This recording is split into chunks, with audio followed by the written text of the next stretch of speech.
د خوستیو ځوانانو یا د طبقې د ښار په منځني چوک کې د مرستو راټولولو په موخه خیمه ځای پر ځای او په ترڅ کې د هرات او بادغیس ولایتونو زلزله ځپلو لپاره د نغدي مرستو راټولولو کمپاین پیل کړ. د دوی په وینا د هرات او بادغیس ولایتونو زلزله ځپلو کورنیو په غمجن او هڅه کوي چې هر ډول مرستې ورته راټولې کړي.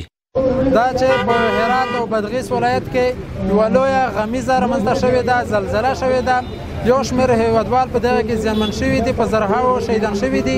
نو د خوست ولسونه خوستي ځوانان د رجک شوي دي د دې په خاطر چې په دغه لویه غمیزه کې دوی سره شریک وي او ځان شریک ورسره وبولي، خیمې وهلې دي په وټونو باندې او چنده کوي دوی سره په دغه لویه غمیزه کې ځان شریک بولي. دوی په ورته وخت کې په هیواد دننه او بهر میشتو افغانانو او خیریه نهادونو غږ وکړ چې له غم ځپلو کورنیو خپل مرستې دریغ نه کړي.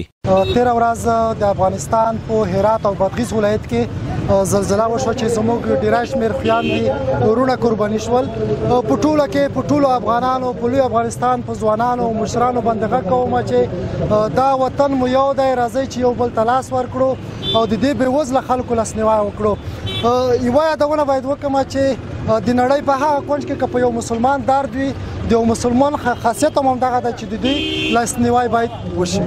په خوست کې یا د مرستې داسې مهال راټولیږي چې د شنبې په ورځ په هرات او بادغیس ولایتونو کې د یوې خونړۍ زلزلې په لړ کې په زرګونه کسان شهیدان او ټپیان شول.